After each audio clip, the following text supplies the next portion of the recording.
और बाबा साहब को हमारे बच्चों में संस्कार मिलना चाहिए जो अपने पूर्वजों को याद करें। आप उसी के तहत आपने देखा है कि मैं भी बाबा साहब की जयंती मनाता हूँ, बड़े धूमधाम से मनाता हूँ।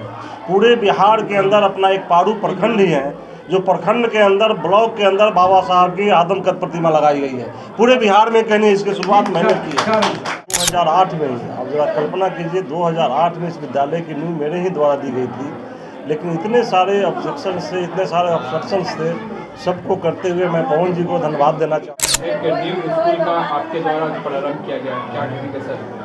देखिए, ये विद्यालय कंप्लीट रूप से दलित महादलित टोले में अवस्थित है और इस विद्यालय की स्थापना के लिए हम लोग काफ़ी दिनों से प्रयास कर रहे हैं।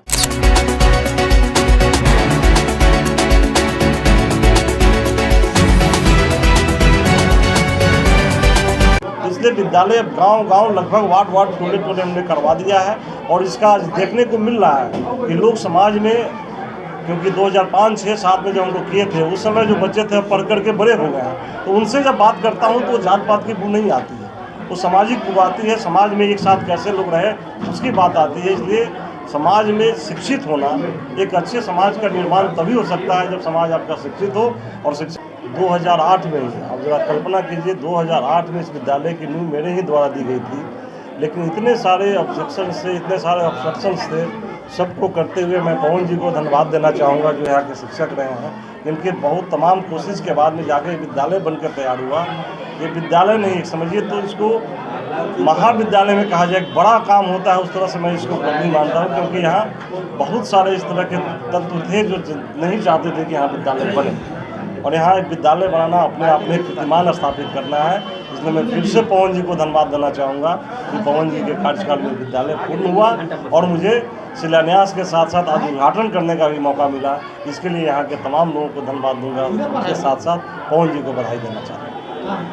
आपके द्वारा सर लगातार शिक्षा के प्रति जागरूकता अभियान भी चलाया जाता है, बच्चों के बीच जाके लगातार कार्यक्रम भी करते हैं सर। देखिए, मैं यहाँ जब राजनीति में आया था तो मुझे शौक नहीं था कि राजनीति में आऊँ, लेकिन राजनीति में आने के बाद राजनीति में मुझे आना ही पड़ा, इसलिए कि जब ये क्षेत्र करा रही थी और जो क्षेत्र की जो आवाज़ थी, उसमें मुझे लगा कि कहीं न कहीं शिक्षा के अभाव के कारण जात पात में बटा हुआ है क्षेत्र, विभिन्न तरह के जात, समुदाय, संप्रदाय, इन सब चीज़ों में बटा हुआ है, और सब चीज़ तभी खत्म हो सकता है जब शिक्षा होगी। और इसी के तहत मैंने 2006-7 में एक अभियान चला था, जिसमें पूरे जिला में लगभग 250 विद्यालय पास हुए थे, जिसमें 103 विद्यालय सिर्फ मैं अपने पारू प्रखंड और साहेबगंज प्रखंड अपने विधानसभा के अंदर करवाया था। इसलिए विद्यालय अब गांव-गांव लगभग वार्ड टोले हमने करवा दिया है और इसका आज देखने को मिल रहा है कि लोग समाज में, क्योंकि 2005, 6, 7 में जब हम लोग किए थे, उस समय जो बच्चे थे पढ़ करके बड़े हो गए हैं, तो उनसे जब बात करता हूँ तो जात पात की बू नहीं आती है,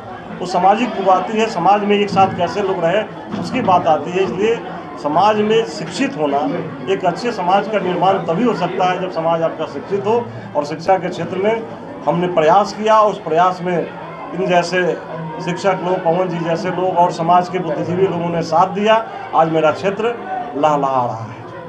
मुजफ्फरपुर में जो परिनिर्वाण दिवस के शुभ अवसर पे नित्यानंद राय जी भी आए हुए थे, उस समय पूरे बीजेपी के कार्यकर्ताओं को आपके द्वारा कहा गया था कि अगर बाबा साहेब अम्बेडकर साहब जी का जयंती मनाने से उनकी सपना साकार नहीं होगा, उनके अगर आप लोग को अगर बनाना है तो शिक्षा और विद्यालय बना के और शिक्षा का आलम जगाने का काम कीजिए।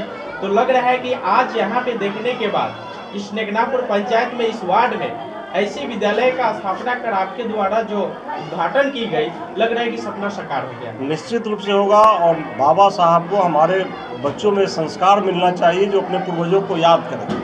आप उसी के तहत आपने देखा है कि मैं भी बाबा साहब की जयंती मनाता हूँ, बड़े धूमधाम से मनाता हूँ।